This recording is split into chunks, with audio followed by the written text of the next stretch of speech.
राष्ट्रपति ट्रंप के आग्रह पर आज दोनों लीडर्स की फोन पर बात हुई। পাকিস্তানের সেনাপ্রধানের সঙ্গে সাক্ষাতের আগে ভারতের প্রধানমন্ত্রী নরেন্দ্র মোদীর সঙ্গে ফোনালাপ করেছেন যুক্তরাষ্ট্রের প্রেসিডেন্ট ডোনাল্ড ট্রাম্প।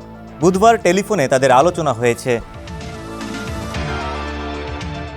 ভারতের পররাষ্ট্র সচিব বিক্রম মিশ্রি এক বিবৃতি দিয়ে জানিয়েছেন যে ডোনাল্ড ট্রাম্প ও নরেন্দ্র মোদী তাদের আলোচনার সময়ে ইরান ইসরায়েল চলমান সংঘর্ষ এবং রাশিয়া ইউক্রেন যুদ্ধ নিয়ে কথা বলেছেন।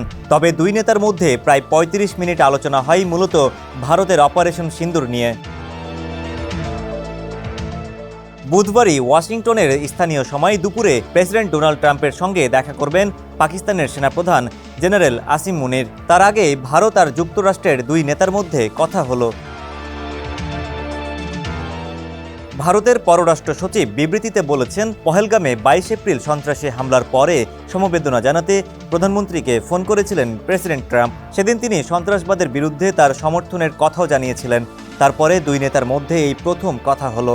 এ কারণেই প্রধানমন্ত্রী মোদী প্রেসিডেন্ট ট্রাম্পকে অপারেশন সিন্দুর নিয়ে বিস্তারিত জানিয়েছেন।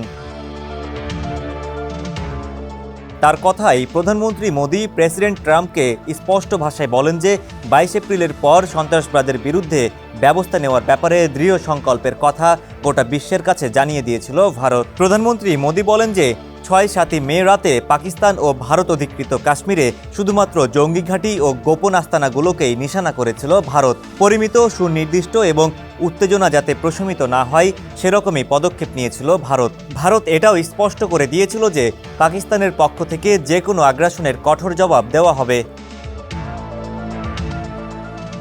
ভারতের পররাষ্ট্র মন্ত্রণালয়ের মুখপাত্র রণধীর জয়সওয়াল বিক্রম মিশ্রির যে ভিডিও বার্তাটি শেয়ার করেছেন তাতে সচিব বলছেন, গত ৯ মে রাতে প্রধানমন্ত্রী নরেন্দ্র মোদীকে ফোন করেন উপরাষ্ট্রপতি ভান্স। ভাইস প্রেসিডেন্ট ভান্স জানিয়েছিলেন যে পাকিস্তান ভারতে বড়সড় হামলা চালাতে পারে।